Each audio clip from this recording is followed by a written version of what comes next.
नमस्कार स्टूडेंट, हम लोग पढ़ रहे थे इंडियन पॉलिटी और उसमें हम लोग पढ़ रहे थे राज्य की विधायिका।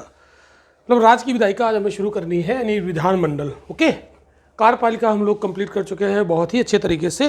तो चलिए आज के लेक्चर को हम बहुत तेज़ी से शुरू करते हैं बिना किसी देरी के। तो जो राज्य का विधानमंडल है, इसमें यानी राज्य की विधायिका भी इसको कहते हैं, स्टेट लेजिस्लेचर। इसके 3 पार्ट होते हैं ना। इसके कितने अंग होते हैं? 3 अंग। जैसे हम लोगों ने जो संघीय विधायिका पढ़ी थी, यूनियन लेजिस्लेचर, उसके भी हमने 3 अंग बताए थे और यहाँ पर भी आपको 3 अंग पढ़ने हैं। तो इसमें एक होता है विधान परिषद, दूसरा होता है विधानसभा और तीसरा राज्यपाल। ओके, तो राज्यपाल राज्य के विधानमंडल का अंग होता है, लेकिन ये राज्य की कार्यपालिका का प्रमुख होता है। दोनों बातें आपको यहाँ पर देखनी रहेंगी। ओके, तो अगर हम लोग यूनियन लेजिस्लेचर की बात करें तो विधान परिषद की जगह पर राज्यसभा हो जाएगा, विधानसभा की जगह पर लोकसभा हो जाएगा और राज्यपाल की जगह पर राष्ट्रपति हो जाएगा। चूंकि हम लोग यूनियन लेजिस्लेचर पढ़ चुके हैं, इसलिए यहाँ स्टेट लेजिस्लेचर में आपको बहुत ज़्यादा दिक्कत नहीं आएगी। सिमिलैरिटीज़ हैं, दोनों में समानता है, यूनियन लेजिस्लेचर और स्टेट लेजिस्लेचर, लेकिन समानताओं के बाद भी थोड़े बहुत अंतर भी हैं। तो जो अंतर होंगे उसको हम बहुत ही अच्छे से समझेंगे और जहाँ पर समानताएं हैं तो वो बहुत आसानी से आपको इसी वे में समझ में आ जाएंगे। तो जो यूनियन लेजिस्लेचर है वो भाग 5 में था और स्टेट लेजिस्लेचर भाग 6 में है। तो ये संविधान में अगर हम इसको ढूंढेंगे तो कहाँ मिलेगा? तो संविधान में इसकी स्थिति क्या है, यानी संवैधानिक स्थिति।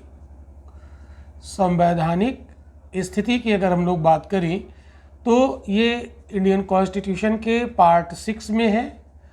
और पार्ट 6 में कौन से आर्टिकल में? तो आर्टिकल 168 टू 212। ओके, 212। तो 168 से लेकर 212 तक के जो आर्टिकल हैं इंडियन कॉन्स्टिट्यूशन के पार्ट 6 में, उसमें आपको राज्य के विधानमंडल के बारे में जिक्र मिलेगा। क्लियर? अब चूंकि भारत में बाई कैमरल लेजिस्लेचर को फॉलो किया गया है, चाहे वो यूनियन लेजिस्लेचर हो या स्टेट लेजिस्लेचर हो, वहाँ पर बाई कैमरल लेजिस्लेचर की बात कही गई है। तो बाई कैमरल का मतलब है ऐसा लेजिस्लेचर जिसके 2 सदन हो, 2 हाउस हो। तो यहाँ पर आप देख रहे हैं विधान परिषद 1 सदन, विधानसभा दूसरा सदन। क्लियर? और केंद्र में राज्यसभा और लोकसभा। हाँ, इतना ज़रूर है कि भारत में जो राज्य हैं, ज़रूरी नहीं है कि हर एक राज्य में बाई कैमरल लेजिस्लेचर हो, यानी 2 सदनी विधायिका हो। ये ज़रूरी नहीं है। इसका मतलब है विधान परिषद जहाँ ज़रूरत होगी इसका गठन कर लिया जाएगा और जहाँ ज़रूरत नहीं होगी वहाँ गठन नहीं किया जाएगा, या गठन पहले किया गया और ज़रूरत नहीं है तो उसे हटा दिया जाएगा, उसे समाप्त कर दिया जाएगा। क्लियर? तो ये ऑप्शनल है। राज्यों में जो विधान परिषद है ये ऑप्शनल है। इसको हम बहुत बार राज्य का उच्च सदन कहते हैं, अपर हाउस, उच्च सदन, और विधानसभा को हम राज्य का निम्न सदन कहते हैं, लोअर हाउस। ओके, तो यहाँ पर जो उच्च सदन है राज्यों में ये ऑप्शनल है। आज हमारे भारत में 28 राज्य हैं, 28 राज्य, और इन 28 राज्यों में हर एक राज्य में दोनों सदन नहीं है। इन 28 में से 6 ऐसे राज्य हैं, 28 में से 6 ऐसे राज्य हैं जहाँ पर विधान परिषद और विधानसभा दोनों मौजूद हैं। वो राज्य कौन कौन से हैं उनके नाम आप लिख सकते हो। यूपी, बिहार। क्वेश्चन हमारा प्रीलिम के फैक्ट में, पीटी के फैक्ट में पूछ लेगा। महाराष्ट्र,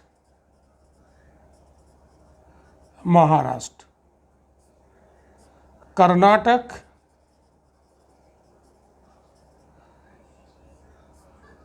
आंध्र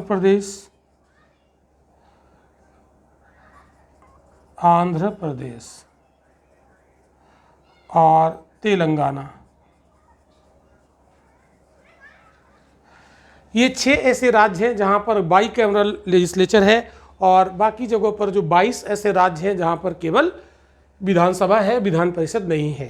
तो ऑप्शनल है, कहने का मतलब ये हुआ। क्लियर? तो आज के क्लास में हम लोग बात करेंगे स्पेशली विधान परिषद के बारे में, इसका गठन कैसे होता है ना, और इसको कब समाप्त कर सकते हैं, समाप्त कैसे किया जाएगा, गठन करना है तो गठन कैसे करेंगे, कैसे किया जा सकता है, और हम बात करेंगे इसका चुनाव कैसे होता है, इसका कार्यकाल होता है कि इसके सदस्यों का कार्यकाल होता है, इनके सदस्यों के लिए क्वालिफिकेशन क्या होनी चाहिए, है ना, डिस्क्वालिफिकेशन क्या होनी चाहिए, क्वालिफिकेशन क्या होनी चाहिए। बहुत सारी बातें आज के लेक्चर में हम लोग डिस्कस करने वाले हैं, यानी कंप्लीट विधान परिषद को आज हम कवर करेंगे। हमारा लेक्चर लगभग 1 घंटे का रहता है, लेकिन अगर 1 घंटे के पहले टॉपिक खत्म हो जाएगा तो अच्छी बात है, नहीं खत्म होगा तो 1 घंटे तो लेक्चर पूरा चलेगा। 1 घंटे से अगर ज़्यादा होगा तो फिर इसका सेकंड पार्ट हो जाएगा। क्लियर? तो राज्य की जो राजनीतिक व्यवस्था होती है उसमें राज्य विधानमंडल की केंद्रीय एवं प्रभावी भूमिका होती है। बात समझ रहे हो? जो राजनीतिक व्यवस्था है, राज्य की जो राजनीतिक व्यवस्था है उसमें इसका बहुत बड़ा रोल होता है। क्यों? क्योंकि विधायिका से ही कार्यपालिका का जन्म होता है। ये संसदीय शासन प्रणाली यानी जो पार्लियामेंट्री सिस्टम है, इसका प्रोमिनेंट फीचर होता है, आपको पढ़ाया जा चुका है।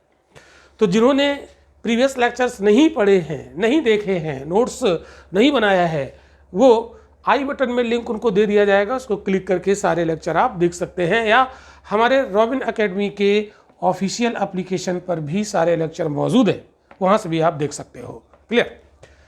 तो जो आर्टिकल 168 से 212 है, इसमें राज्य विधानमंडल के गठन, उसका कार्यकाल, उसके अधिकारी, उसकी प्रक्रियाएं, उनके विशेषाधिकार और उनकी शक्तियों के बारे में डिटेल में बताया गया है। क्लियर? तो अगर हम लोग इसकी संसद से यानी यूनियन लेजिस्लेचर से इसकी तुलना करें, इसका कंपैरिजन करें, तो ये ऑलमोस्ट उसके अनुरूप ही है, लेकिन इसके बावजूद भी इसमें थोड़े बहुत डिफरेंसेस भी हैं, जैसा कि हमने आपको शुरू में बताया है।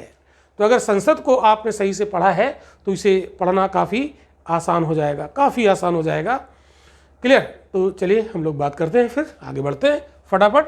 राज्य विधानमंडल में विधान परिषद यानी उच्च सदन को हम लोग आज के लेक्चर में बहुत ही डिटेल में, पूरा विश्लेषणात्मक अंदाज में पढ़ने वाले हैं। ओके, तो शुरू करने से पहले हम आपको इन्फॉर्म करना चाह रहे हैं, अगर आपको हमारा लेक्चर अच्छा लगता है और आपको डिटेल में लेक्चर करने की आवश्यकता होती है, आप करना चाहते हैं, तो स्क्रीन पर दिए गए रॉबिन एकेडमी के एप्लीकेशन को प्ले स्टोर से आप डाउनलोड कर लीजिए और वहाँ पर आपको हमारे सारे लेक्चर उपलब्ध होंगे डिटेल में।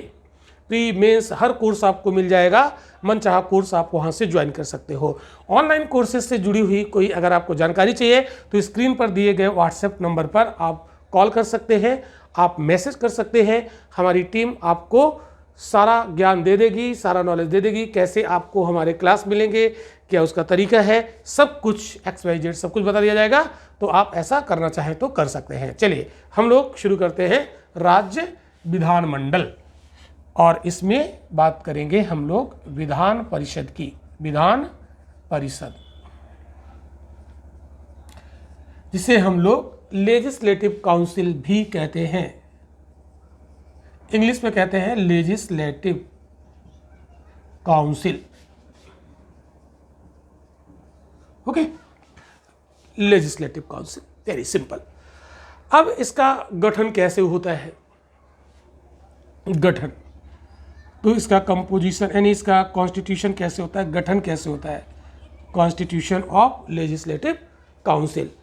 तो राज्य विधानमंडल के गठन में वैसे एक रूपता तो नहीं है, मतलब कोई ऐसा एक रूपता तो नहीं दिखती है, लेकिन फिर भी अगर हम लोग बात करें राज्य विधानमंडल में तो 22 राज्यों में एक रूपता है, यानी वहाँ पर एक सदन है, और 6 राज्यों में 2 सदन है, तो वहाँ अलग टाइप की एक रूपता है, यूनिफॉर्मिटी है। ओके, तो हम कह सकते हैं कि अधिकांश राज्यों में यानी अधिकतर राज्यों में एक सदनी विधानमंडल है, जबकि 6 राज्यों में दो सदनी है, जो कि हम शुरू में ही आपको बता चुके हैं। वो राज्य कौन कौन से हैं आपको याद रखना है।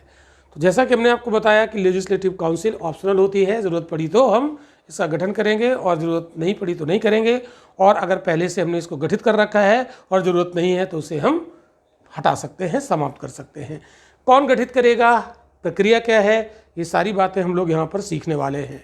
ओके, तो राज्य विधानमंडल यानी विधान परिषद, इसका गठन कैसे होगा। तो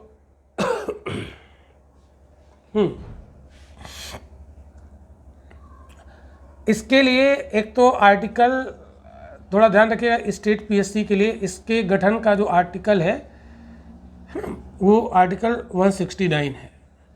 कैसे इसका गठन किया जाएगा, मतलब ये कैसे बनाई जाएगी, कहने का मतलब ये है।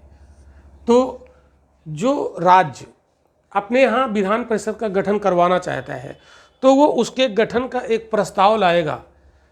अब समझिएगा, जैसे मान लो सपोज दैट वेस्ट बंगाल का एग्जांपल ले लेते हैं।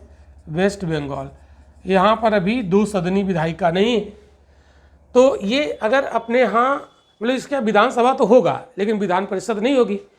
तो वेस्ट बंगाल में लेजिस्लेटिव असेंबली तो है, लेजिस्लेटिव असेंबली यहाँ पर आपको दिखेगी ही दिखेगी, बट लेजिस्लेटिव काउंसिल नहीं है। और ये लेजिस्लेटिव काउंसिल का गठन करवाना चाहता है तो जानते हो क्या होगा, ये जो लेजिस्लेटिव असेंबली है अपने यहाँ एक प्रस्ताव लाएगी। ओके, तो यहाँ पर एक प्रस्ताव आएगा, लेजिस्लेटिव काउंसिल में प्रस्ताव आएगा, है ना। लेजिस्लेटिव असेंबली में ये प्रस्ताव किस चीज़ से रिलेटेड होगा, लेजिस्लेटिव काउंसिल के कॉन्स्टिट्यूशन से रिलेटेड हुआ, है ना। तो विधान परिषद के गठन से संबंधित ये प्रस्ताव आएगा। और जब ये लेजिस्लेटिव असेंबली इसको अपने उपस्थित और मतदान करने वाले 2/3 सदस्यों से पास कर दे, समझना बहुत ध्यान से, यदि लेजिस्लेटिव असेंबली अपनी उपस्थित और मतदान करने वाले सदस्यों के 2/3 बहुमत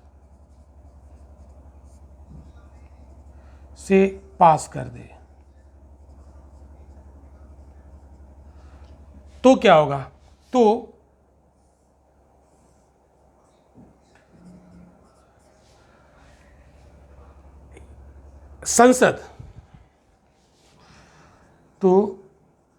संसद अपनी साधारण बहुमत से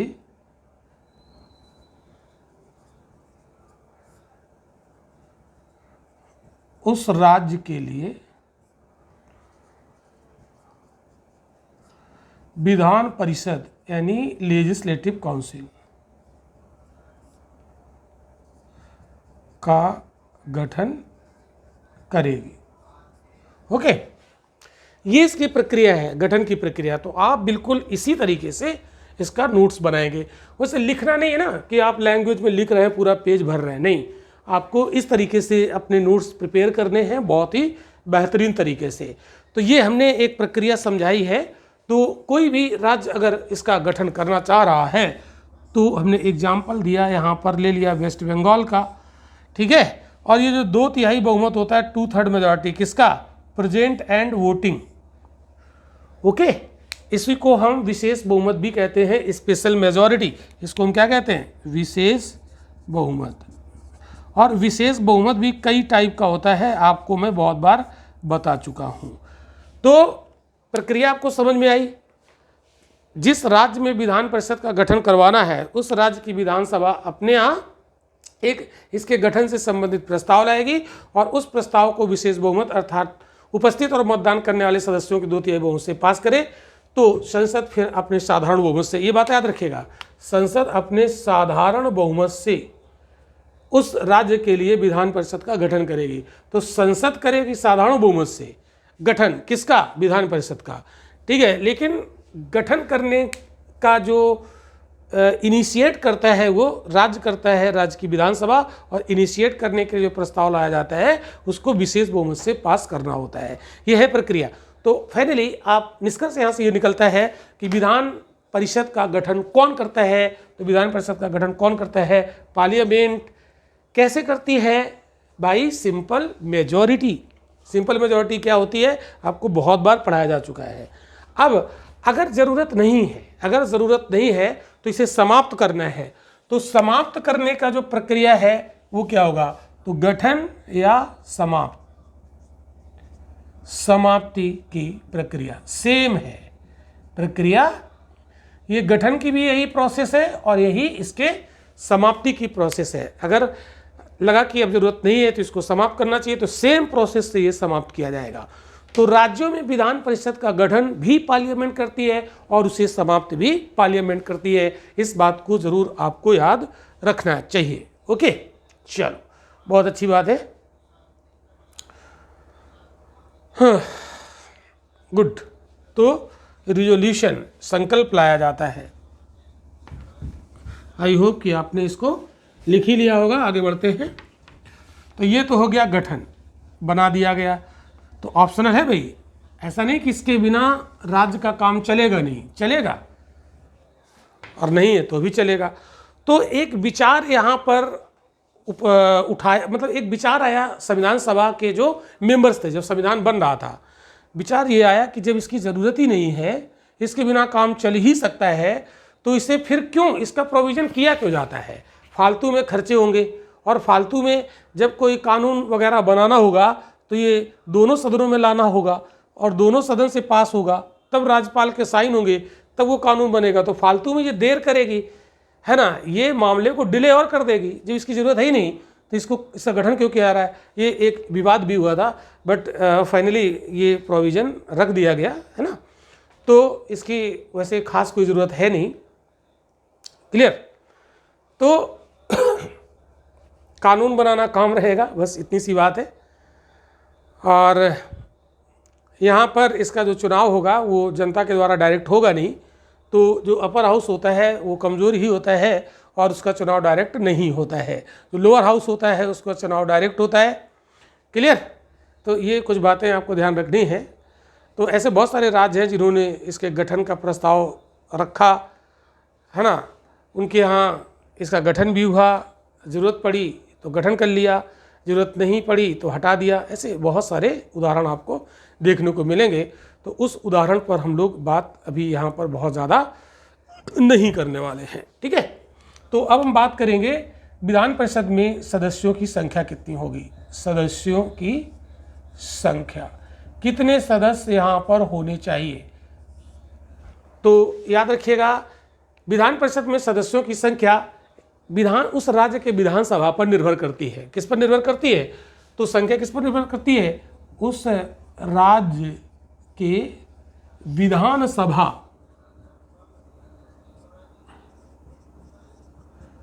के सदस्यों पर निर्भर करती है। सदस्यों पर निर्भर करती है। क्लियर? कैसे? देखो, इसमें एक फॉर्मूला बताया गया है कि इसकी जो मैक्सिमम संख्या होगी विधान परिषद में, मैक्सिमम और मिनिमम, दो बातें यहाँ पर आपको ध्यान रखनी है। मैक्सिमम होगी विधानसभा की सदस्य संख्या का 1/3, विधानसभा के सदस्य संख्या का 1/3। कितना होगा? 1/3। और मिनिमम कितना होगा? 40। जैसे 1/3 हमने निकाला और वो 40 से कम हो गया, तो फिर 1/3 वाला फार्मूला नहीं काम करेगा, 40 तो रहनी ही रहनी है। तो ये इस तरीके के क्वेश्चन यहाँ पर पूछ दिए जाते हैं, इसे आप ज़रूर ध्यान रखिए। तो किस पर निर्भर करती है ये बात भी आपको याद रखना है। उस राज्य के विधानसभा के सदस्यों पर डिपेंड करती है, और मैक्सिमम कितनी हो सकती है विधानसभा के सदस्यों का 1/3, और मिनिमम कितनी रहेगी 40। क्लियर?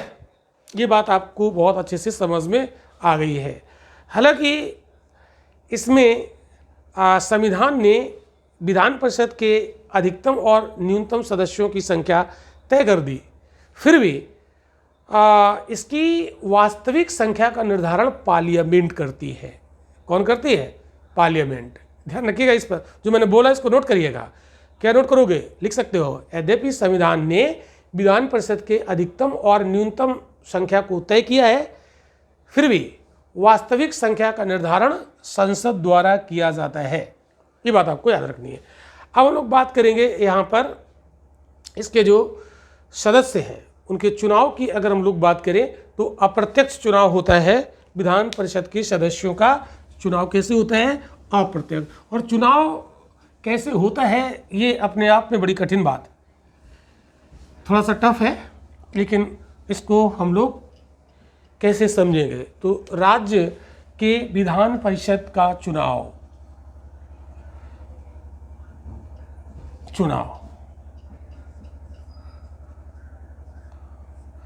तो चुनाव तो होता है इनडायरेक्ट, अप्रत्यक्ष चुनाव होता है। इसका मतलब है कि डायरेक्ट आम लोग इसके इलेक्शन में पार्टिसिपेट नहीं करते हैं। अब चुनाव कितने दिन बाद होता है ये एक अलग मुद्दा है, अभी हम लोग उस पर डिस्कस करेंगे। ये एक स्थायी सदन है, इसके सारे सदस्य एक साथ रिटायर नहीं होते हैं। इसके 1/3 सदस्य हर 2 साल बाद रिटायर होते हैं, तो इसलिए इसका 1/3 सदस्य 2 साल में खाली हो जाता है। तो उन 1/3 सदस्यों को भरने के लिए हर 2 साल में चुनाव होता है। जैसे हमने यूनियन लेजिस्लेचर में राज्यसभा पढ़ा था, वैसे ही यहाँ भी है। ठीक है? अब देखो, अगर इसके सदस्यों को हम एक मान लें, है ना, इसका सदस्य मान लो 1 है, तो इसको हम 3 भागों में बांट दें। कितने भागों में बांटें? 3 भागों में बांटें। यानी सदस्यों का चुनाव कैसे होगा, इसके हमने कर दिए 3 भाग कर दिए भाई, 3 भाग कर दिए, 1/3, 1/3, 1/3, ऐसे कर लो, इसको तोड़ो। ठीक है? तब आपको ये याद होगा। तो 1/3, 1/3, 1/3 जोड़ दो तो 1 हो जाएगा। 1 कि नहीं हो जाएगा? क्लियर? तो जितने टोटल सदस्य हैं उसको हमने 1/3, 1/3, 1/3 3 भागों में बांट दिया। क्लियर? तो इसके जो 1/3 मेंबर हैं, 1/3 जो मेंबर हैं, ये चुने जाएंगे विधानसभा के सदस्यों द्वारा। किसके द्वारा चुने जाएंगे? विधानसभा के सदस्यों द्वारा। विधानसभा के सदस्यों द्वारा चुने जाएंगे। क्लियर? तो राज्य में जो विधानसभा है उसके सदस्यों द्वारा चुने जाएंगे। फिर 1/3 जो होंगे स्थानीय निकाय, जैसे नगर निगम, जो जिला बोर्ड हैं उनके सदस्यों द्वारा। नगर निगम, जिला बोर्ड के सदस्यों द्वारा। तो स्थानीय निकाय हैं ये, सदस्यों द्वारा। म्यूनिसिपैलिटीज और डिस्ट्रिक्ट बोर्ड। अब जो 1/3 यहाँ पर बचे, इनको आप फिर से आधा आधा कर दो। क्या कर दो? आधा। तो 1/3 का हाफ करोगे तो 1/6 और 1/6। अब ये जो 1/6 हैं, ये इनको राज्यपाल के द्वारा नॉमिनेट किया जाता है। तो ये 1/6 सदस्य राज्यपाल द्वारा मनोनीत किया जाता है। नॉमिनेटेड होते हैं, मनोनीत। तो जो राज्य विधान परिषद में राज्यपाल द्वारा जो 1/6 सदस्य मनोनीत किए जाते हैं, ये किस फील्ड से होने चाहिए? तो साहित्य, कला, विज्ञान, सामाजिक सेवा और सहकारिता के क्षेत्र से जुड़े हुए ये लोग होते हैं। साहित्य यानी लिटरेचर, कला यानी आर्ट, विज्ञान यानी साइंस। तो साहित्य, कला, विज्ञान, सामाजिक सेवा यानी सोशल सर्विस और कोऑपरेटिव सेक्टर से ये जुड़े हुए लोग होने चाहिए। इनको उस क्षेत्र का विशेष अनुभव होना चाहिए, यह विशेषज्ञ हों। तो इनको वहाँ क्या कर दिया जाता है, नॉमिनेट किया जाता है। ये आप क्वालिफिकेशन, इसका क्षेत्र लिख लीजिएगा कि किस फील्ड के लोग राज्यपाल द्वारा विधान परिषद में नॉमिनेट किए जाते हैं। अब ये जो 1/6 बचे, इसको फिर से आप आधा करो, इसको फिर से आप हाफ कर दो, तो 1/6 का आधा हो जाएगा 1/12 और 1/6 का आधा 1/12। इस तरीके से इसको तोड़ दिया हमने। क्लियर। अब इसमें 1/12 जो है ये अध्यापकों के द्वारा इनका चुनाव होगा। तो 1/12 सदस्य किसके द्वारा चुने जाएंगे, अध्यापकों के द्वारा, टीचर्स। ये वो अध्यापक होंगे जो कम से कम 3 साल से अध्यापन का कार्य कर रहे हों, जो टीचिंग का काम कर रहे हों 3 साल से। ये आ रहा है फ्रेम में, पता नहीं ये फ्रेम में आया कि नहीं आया, 1 मिनट, हाँ देख लीजिएगा।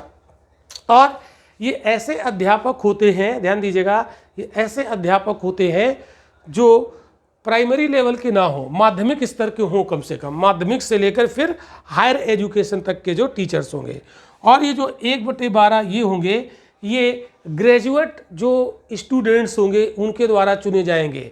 तो ये स्नातकों के द्वारा चुने जाएंगे, स्नातकों के द्वारा चुने जाएंगे।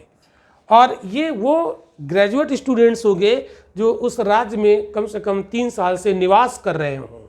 ध्यान दीजिएगा, कम से कम 3 साल से निवास कर रहे हों। तो इस तरीके का ये स्ट्रक्चर आप देख सकते हो। क्लियर। तो ये याद करना आसान हो जाएगा। तो हमने क्या किया, जितने सदस्य उसको 1/3 3 टुकड़े कर लिए। तो 1/3 विधानसभा सदस्यों द्वारा यानी विधायकों द्वारा, और 1/3 जो नगर निगम जिला बोर्ड है उनके सदस्यों के द्वारा। तो ये इनडायरेक्ट इलेक्शन हुआ। और जो 1/3 हुआ उसका आधा कर लिया, तो आधा 1/6 1/6, तो 1/6 राज्यपाल द्वारा मनोनीत कर दिया। और जो 1/6 बचे उसको फिर से आधा कर लिया, 1/12 1/12। तो 1/12 कौन करेगा, अध्यापक, और 1/12 कौन चुनेगा, स्टूडेंट्स। क्लियर। इतनी बात आपको समझ में आ गई होगी। तो इलेक्शन इनका समझ में आ गया है। ये थोड़ा सा कठिन है, बट अगर इसको ऐसे समझना चाहो तो काफ़ी इजी भी होता है ये। ओके।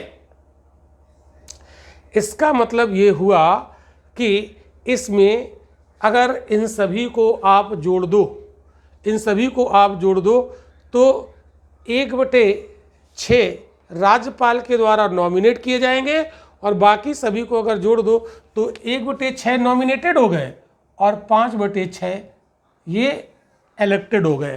तो अगर ऐसे भी क्वेश्चन कभी पूछ दिया जाए, ऐसे मान लो यूपीएससी स्टेटमेंट बना देगा पीटी में, क्या बना देगा, राज्य विधान परिषद के 5/6 सदस्यों का चुनाव होता है।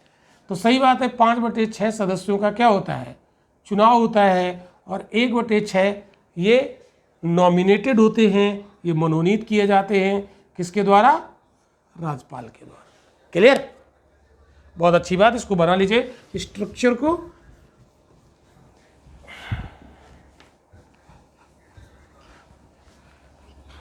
चलो आगे बढ़ते हैं। तो ये हो गया इनका चुनाव। ओके। तो इसको बोला जाता है, इनकी जो पद्धति है उसको कहते हैं एकल स्थानांतरी मत पद्धति के द्वारा आनुपातिक प्रतिनिधित्व प्रणाली। उन्हें आपको मैंने पढ़ाया था STVS, single transferable vote system, proportional representation and single transferable vote system के द्वारा इनको चुना जाता है। क्लियर। अप्रत्यक्ष होता है, इनडायरेक्ट होता है। अब हम लोग बात करें इनके कार्यकाल की, तो देखो जो सदन का कार्यकाल होता है वो तो नहीं होता है, वो तो परमानेंट है, स्थायी है। तो कार्यकाल वैसे ये स्थायी सदन है भारत में, जो उच्च सदन होता है उसको स्थायी ही माना जाता है, क्योंकि इसका चुनाव हर साल नहीं होता है ना। और दूसरा, इसका मतलब इसके सदस्य एक साथ सारे रिटायर नहीं होते हैं, इसलिए ये सदन कभी एक साथ खत्म नहीं होता है। तो सदन का कार्यकाल नहीं होता है, सदस्य का कार्यकाल होता है, सदस्यों का कार्यकाल। तो सदस्यों का कार्यकाल एक्चुअल में पता क्या, 6 वर्ष होता है। कितने दिन के लिए सदस्य चुने जाते हैं, 6 वर्ष के लिए, 6 वर्ष के लिए। और कितने दिन में ये रिटायर होंगे, तो ये हर दूसरे वर्ष, 1/6 रिटायर हो जाएंगे। हर दूसरे वर्ष 1/6 अपने पद से मुक्त हो जाएंगे। 1/6 पद मुक्त होंगे, पद मुक्त हो जाते हैं। क्लियर? हर साल नहीं, हर दूसरे वर्ष है। तो इसका चुनाव हर दूसरे वर्ष होगा, तो इसका क्या होगा? चुनाव होगा भाई। तो चुनाव कितने साल में होता है? 2 साल में। क्यों? 2 साल में वैकेंसी क्रिएट। अच्छा ये तो जब पहली बार विधान परिषद बनाई गई होगी तो जैसे 6 वर्ष के लिए उनको चुना गया और 2 ही साल में उनको रिटायर कर दिया गया होगा, तो उनका तो कार्यकाल पूरा हुआ ही नहीं होगा। तो कैसे रिटायर किया गया होगा? लॉटरी के माध्यम से। जिसकी रिटायर होने की लॉटरी लग गई उसको रिटायर कर दिया जाएगा, है। और फिर बाद में 6 साल कार्यकाल जिनका हो जाएगा उनको रिटायर कर दिया जाएगा। तो इस तरीके का सिस्टम बन जाता है। तो हर 2 साल में 1/3 सदस्य इसके रिटायर हो जाते हैं। क्लियर हो गया कि नहीं? और चुनाव होगा हर 6 साल में। ओके, तो खाली पदों को नए चुनाव और नामांकन द्वारा भरा जाता है। क्लियर? 2 वर्ष बाद, यानी तीसरे वर्ष के प्रारंभ में। 2 वर्ष में रिटायर होते, तीसरे वर्ष के प्रारंभ में इन्हें भर लिया जाता है। हाँ, याद रखिएगा, अगर एक बार कोई रिटायर हुआ, यहाँ से पद मुक्त हुआ, रिटायर मतलब पद मुक्त, तो क्या दोबारा एलिजिबल है? बिल्कुल एलिजिबल है, जितनी बार चाहे मरते दम तक चुनाव लड़े। क्लियर? कोई दिक्कत थोड़ी ना है। हाँ, अब हम लोग बात करते हैं इसके क्वालिफिकेशन की, कि विधानसभा में क्वालिफिकेशन और विधान परिषद में दोनों की लगभग कॉमन है, बस केवल एज फैक्टर थोड़ा सा अलग है, बाकी तो खैर कॉमन ही है ऑलमोस्ट। तो हम लोग यहाँ पर बात करेंगे क्वालिफिकेशन यानी अर्हताओं की। क्वालिफिकेशन अर्हताओं के लिए क्या क्या होना चाहिए। तो एक तो बड़ा कॉमन फैक्टर है, मतलब एक तो बड़ी कॉमन क्वालिफिकेशन है कि उसे भारत का नागरिक होना चाहिए, ये हम सब जानते हैं। और दूसरा, उसे चुनाव आयोग द्वारा अधिकृत किसी व्यक्ति के समक्ष एक शपथ लेनी होती है। देखो, तो पहली तो क्वालिफिकेशन है भारत का नागरिक हो, ये तो हम सब जानते हैं, भारत का नागरिक हो। और दूसरी क्वालिफिकेशन के लिए क्या होता है? चुनाव आयोग द्वारा अधिकृत किसी व्यक्ति के समक्ष उसको शपथ लेनी पड़ती, मतलब चुनाव लड़ने से पहले ही शपथ लेनी पड़ती है। क्या? देखो समझो, चुनाव आयोग द्वारा अधिकृत किसी व्यक्ति के समक्ष शपथ लेनी पड़ती है। क्या शपथ लेनी पड़ती है इसको? तो चुनाव लड़ने पहले शपथ लेनी पड़ेगी। तो शपथ में ये संकल्प लेता है, क्या संकल्प करता है? संकल्प करता है, ये कहता है कि भारत के संविधान के प्रति सच्ची निष्ठा रखेगा। नंबर 1, भारत के संविधान के प्रति सच्ची निष्ठा रखेगा। एक तो शपथ ये लेता है। दूसरी शपथ लेता है भारत की संप्रभुता और अखंडता को बनाए रखेगा। भारत की संप्रभुता, sovereignty of India and integrity, और अखंडता को अक्षुण्ण रखेगा, मतलब इसको कोई भी बट्टा नहीं लगने देगा, इसको मेंटेन करके रखेगा, है ना। ऐसा कोई काम नहीं करेगा जिससे भारत की एकता, अखंडता और उसकी क्या बोलते हैं इसको, सॉवरेनिटी पर कोई आँच आए, ये इसकी पूरी रक्षा करेगा। क्लियर? तो ये एक शपथ। तो देखो, 2 क्वालिफिकेशन यहाँ पर मुख्य तौर पर आपको दिख रही हैं। शपथ लेनी पड़ती है, और फिर जब चुनाव जीतेगा उसके बाद पद ग्रहण करने से पहले वो शपथ लेगा, वो एक अलग चीज़ है, उसको तो फिर राज्यपाल दिलाएंगे शपथ। ओके, तो अब इसकी जो तीसरी योग्यता है वो है अवस्था संबंधी। तो विधान परिषद के लिए 30 वर्ष की आयु कंप्लीट की हो, और विधानसभा के लिए 25 वर्ष, ध्यान रखिएगा, उसके लिए 25 वर्ष। क्लियर? तो ये अपर हाउस है तो ज़्यादा 30 वर्ष चाहिए, और वो लोअर हाउस है तो उसमें 5 वर्ष कम है। क्लियर? और संसद द्वारा निर्धारित कुछ अन्य क्वालिफिकेशन भी होनी चाहिए। संसद भी टाइम टू टाइम कुछ क्वालिफिकेशन डिसाइड कर देती है, तो संसद द्वारा निर्धारित अन्य योग्यताएं। क्लियर? अन्य योग्यताएं।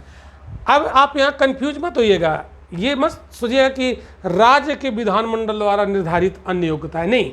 संसद, भले ही राज्य के विधानमंडल के सदस्यों की बात हो रही है, बट संसद द्वारा निर्धारित, इसको अंडरलाइन कर लीजिएगा, संसद द्वारा निर्धारित अन्य योग्यताएं भी होनी चाहिए, जो संसद इसमें।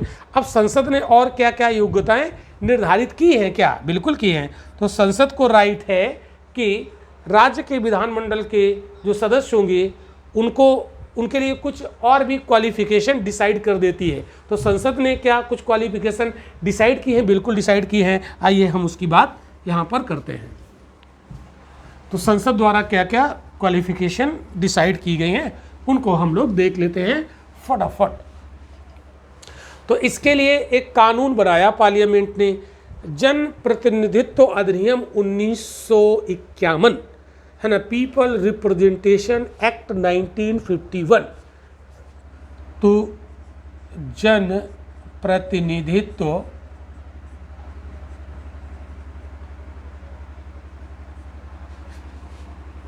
अधिनियम 1951, इसके द्वारा जो कुछ क्वालिफिकेशन डिसाइड की है ना, निर्धारित योग्यता, निर्धारित क्वालिफिकेशन, क्या योग्यताएं निर्धारित की है पार्लियामेंट ने। तो अब देखिए, हम बात कर रहे हैं स्पेशली विधान परिषद के लिए। तो विधान परिषद में निर्वाचित, जिनका निर्वाचन होना है, और दूसरे जो नॉमिनेटेड होते हैं, मनोनीत, दोनों के लिए है। कुछ तो निर्वाचित होते हैं 5/6 और 1/6 क्या होते हैं, मनोनीत किए जाते हैं। तो जो निर्वाचित सदस्य होंगे ना, जिनका चुनाव होगा, उनके पास विधानसभा का जो निर्वाचक होने की क्वालिफिकेशन होनी चाहिए। इनके लिए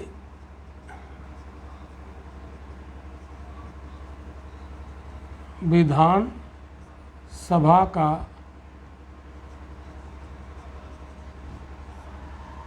निर्वाचक होने की योग्यता। क्लियर? तो विधान परिषद में निर्वाचित होने वाला व्यक्ति, ध्यान समझना, शॉर्ट में लिखा है हमने, विधान परिषद में निर्वाचित होने वाला व्यक्ति विधानसभा का निर्वाचक होने की क्वालिफिकेशन रखता हो। और जो राज्यपाल द्वारा जो मनोनीत किए जाते हैं, इनकी क्वालिफिकेशन पार्लियामेंट ने क्या डिसाइड की है, वो उस राज्य का निवासी होना चाहिए, उस राज्य का निवासी होना चाहिए। ये क्वालिफिकेशन एक डिसाइड की है। तो पीपल रिप्रेजेंटेशन एक्ट 1951 के द्वारा पार्लियामेंट ने विधान परिषद के सदस्यों के निर्वाचन के लिए, निर्वाचित होने के लिए ये कुछ और भी योग्यताएं डिसाइड की है। क्लियर? ओके, बहुत ध्यान से समझना, यूपीएससी स्टेटमेंट बनाएगा यहाँ से। और दूसरा, विधानसभा जो मतलब विधानसभा सदस्य, अगर विधानसभा के लिए क्वालिफिकेशन की बात कही जाए, तो विधानसभा का सदस्य बनने के लिए संबंधित राज्य के निर्वाचन क्षेत्र का मतदाता होना चाहिए, यानी वोटर होना चाहिए। फिर से सुनो, अगर यही बात विधानसभा के लिए होती है, हमने विधान परिषद के लिए बताई, तो विधानसभा का अगर किसी को सदस्य निर्वाचित होना है तो पार्लियामेंट ने क्या कहा कि उस राज्य का वो वोटर होना चाहिए तभी चुनाव लड़ेगा, यानी वोटर लिस्ट में उसका नाम होना चाहिए उस राज्य की वोटर लिस्ट में। क्लियर, ये आप नोट कर सकते हो। और अगर कोई अनुसूचित जाति और जनजाति का सदस्य है, बात समझ रहे हो, तो वो अनुसूचित मतलब ऐसा नहीं कि तो वो उसी कम्युनिटी से होना चाहिए। अगर SC ST का कोई प्रतिनिधित्व करना चाह रहा है तो फिर वो SC ST समुदाय से ही होना चाहिए, ये भी कहा गया। ऐसा नहीं कि SC ST का प्रतिनिधित्व करने के लिए कोई दूसरे जनरल कैटेगरी का व्यक्ति चुनाव लड़ जाएगा, ऐसा नहीं होगा। और वो आरक्षित और अनारक्षित यानी रिजर्व और नॉन रिजर्व दोनों पे चुनाव लड़ सकता है SC ST वाला। रिजर्व के लिए तो लड़ ही सकता है, इसके अलावा भी लड़ सकता है SC ST। अब यहाँ पर तो ये हो गई क्वालिफिकेशन। अब लोग बात कर लेते हैं थोड़ा सा डिस्क्वालिफिकेशन की। डिस्क्वालिफिकेशन से भी क्वेश्चन, हम कहेंगे सर कि डिस्क्वालिफिकेशन तो इसके अलावा जो कुछ होगा वो डिस्क्वालिफिकेशन होगा, नहीं, लेकिन फिर भी इसको हमें समझना पड़ेगा। तो निरर्हताएं या अयोग्यताएं,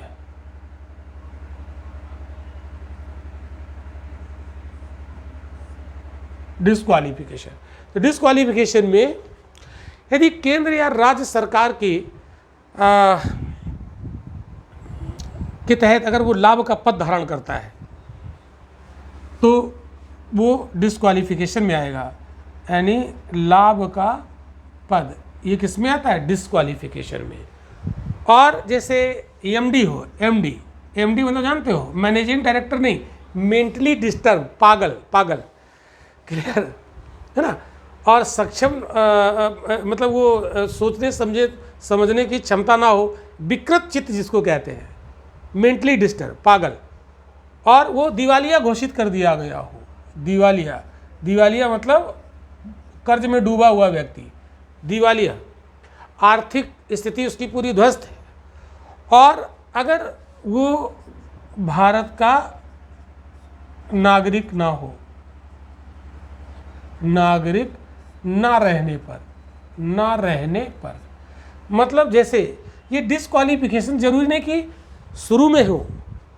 अगर मान लो कोई चुनाव लड़ा और जीत गया तब उसके पास ये कोई डिस्क्वालिफिकेशन नहीं थी, बाद उसने सरकारी नौकरी पकड़ ली तो वो फिर सदस्य के रूप में उसे इस्तीफा देना पड़ेगा, या वो बीच में पागल हो गया तो इस्तीफा देना पड़ेगा, दिवालिया हो गया तो इस्तीफा देना पड़ेगा। और भारत का नागरिक ना रहे, यानी जब चुनाव लड़ा था, जीत गया था, तब भारत का नागरिक था और उसने फिर बाद में चुनाव जीतने के बाद में दूसरे देश की नागरिकता ग्रहण कर ली तो वो भारत का नागरिक नहीं रहा ना, तो उसकी सदस्यता छिन जाएगी। क्लियर, ये डिस्क्वालिफिकेशन में काउंट होती है। और संसद ने जैसे कोई इसके लिए विधि बनाई, क्वालिफिकेशन के लिए संसद द्वारा कोई निर्मित विधि है और उस विधि को वो डिस्क्वालीफाई कर गया, समझ रहे हो ध्यान से, संसद द्वारा निर्मित किसी विधि या उसके अधीन, उस विधि के अधीन वो डिस्क्वालीफाई है तो भी वो सदस्यता से वंचित होगा। क्लियर। तो और भी आप देखो इसमें कुछ और भी तो ये जो डिस्क्वालिफिकेशन है ना, इस आधार पर ये विधान परिषद का सदस्य नहीं रहेगा तो इसको डिसाइड कौन करेगा, इसका निर्णय कौन करेगा? तो निर्णय करेंगे राज्यपाल। कौन करेगा? राज्यपाल। तो राज्यपाल इसका निर्णय करेंगे, लेकिन चुनाव आयोग जो निर्वाचन आयोग है उनके सलाह से। तो ध्यान रखिएगा, अगर इस आधार पर कोई डिस्क्वालीफाई होता है तो उसका डिसीजन कौन देगा? राज्यपाल, लेकिन निर्वाचन आयोग के कंसल्टेशन से। क्लियर। अब इसके अलावा कुछ और भी अतिरिक्त डिस्क्वालिफिकेशन डिसाइड की हैं संसद ने जन प्रतिनिधित्व अधिनियम 1951 के तहत। जैसे मैं ऐसे ही बोलता हूँ, लिखना नहीं, हम नहीं लिखेंगे, आप लोग लिख लीजिएगा, सुन लीजिएगा। जैसे चुनाव में किसी प्रकार का उसने भ्रष्ट आचरण किया, जैसे मान लो किसी को लालच दे के वोट डलवा लिए, है ना, किसी को दबाव में वोट डलवा दिए, तो हालांकि ऐसा होता है लेकिन उसे कोई उजागर नहीं करता है, तो इस आधार पर अगर उसे दोषी पाया गया तो फिर वो सदस्यता से वंचित हो जाएगा। ये पार्लियामेंट ने ये भी डिस्क्वालिफिकेशन निर्धारित किए हैं। और अगर उसे अपराध के लिए दोषी ठहराया गया और 2 या 2 से अधिक वर्ष की उसको सज़ा हो गई तो फिर वो डिस्क्वालीफाई हो जाएगा। क्लियर? हाँ, लेकिन अगर किसी निवारक निरोध कानून के तहत उसको अगर कस्टडी में लिया गया तो वो डिस्क्वालिफिकेशन में काउंट नहीं होगा। क्लियर? अब जैसे मान लो चुनाव हुआ और वो जीत गया, इसके बाद जो निर्वाचन आयोग होता है वो उससे ब्यौरा मांगता है कि आपने अपने चुनाव में कितना खर्च किया, और एक टाइम दिया जाएगा कि इतने दिन में आपको ये ब्यौरा प्रस्तुत करना है। और अगर उसने उतने दिए गए समय सीमा के अंदर पूरा ब्यौरा प्रस्तुत नहीं किया तो वो भी डिस्क्वालिफिकेशन में काउंट किया जाता है। क्लियर? जैसे घूसखोरी का कोई आरोप लगा और वो सिद्ध हो गया, और जैसे विभिन्न समूहों के बीच में वैमनस्य फैलाते हुए पकड़ा गया, दोषी ठहराया गया तो डिस्क्वालीफाई हो जाएगा। जैसे कुछ सामाजिक बुराइयां हैं, जैसे अनटचेबिलिटी है, अस्पृश्यता है, दहेज प्रथा है, सती प्रथा है, ये कुछ सामाजिक अपराध हैं।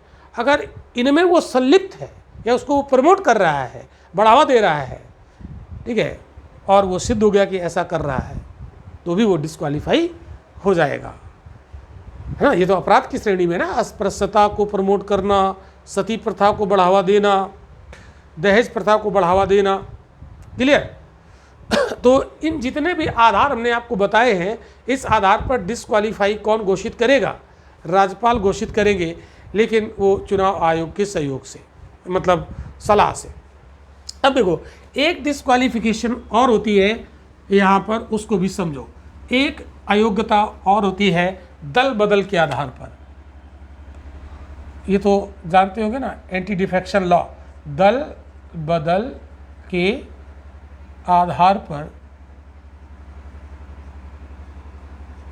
अयोग्यता, डिस्क्वालिफिकेशन या निर्हर्यता कहते हैं। तो जैसे मान लो दल बदल, देखो दल बदल के लिए कानून बनाया गया है। अनुसूची नंबर 10 इंडियन कॉन्स्टिट्यूशन के शेड्यूल नंबर 10 में दल बदल संबंधी प्रोविजन किए गए हैं कि किन किन स्थितियों में आप दल बदल सकते हैं, और अगर उसका उल्लंघन किया किसी ने और पार्टी चेंज कर ली तो वो अयोग्य हो जाएगा। अगर उसने दल बदल के कानून का जो प्रोविज़न है उसका अगर उल्लंघन किया तो वो कैसा हो जाएगा? अयोग्य हो जाएगा। लेकिन इसे डिसाइड कौन करेगा? कौन निर्णय करेगा इस पर? तो इस पर निर्णय करेगा उस हाउस का जो प्रिसाइडिंग ऑफिसर होता है। तो निर्णय कौन करेगा? Presiding officer of that house, उस सदन का पीठासीन अधिकारी, सदन का पीठासीन अधिकारी। तो अब आप बताओ, जो विधान परिषद में होगा तो वो पीठासीन अधिकारी कौन होगा? और कौन होगा भाई? इसका विधान परिषद का कौन होगा? सभापति, सभापति। और अगर विधानसभा है तो विधानसभा में कौन होगा? कौन होगा भाई? विधानसभा अध्यक्ष।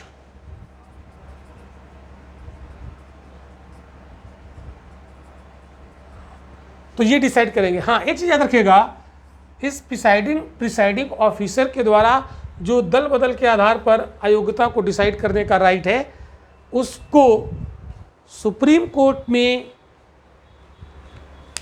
जुडिशियल रिव्यू के अंतर्गत रखा जा सकता है। हो सकता है कि अगर इसने डिसीजन दिया कि ये अयोग्य है तो हो सकता है कि इसको लगे कि नहीं, हम अयोग्य नहीं है, ज़बरदस्ती हमको अयोग्य ठहरा दिया गया, तो सुप्रीम कोर्ट इसकी जुडिशियल रिव्यू कर सकती है। क्लियर? तो 1992 में सुप्रीम कोर्ट ने ये व्यवस्था की कि सभापति या अध्यक्ष का फैसला न्यायिक समीक्षा की परिधि में आता है। ये सुप्रीम कोर्ट ने डिसीजन दिया 1992 को। तो आप ये बात लिख सकते हो यहाँ पर जो मैंने बोला है। तो इस तरीके से यहाँ पर हमने देखा विधान परिषद, है ना, पूरा डिटेल में इसको समझा। अब विधान परिषद का रोल क्या है वो हम लोग अगले लेक्चर में देखेंगे। क्लियर? तो आज लेक्चर यहीं तक, मिलते हैं हम लोग अगले लेक्चर में।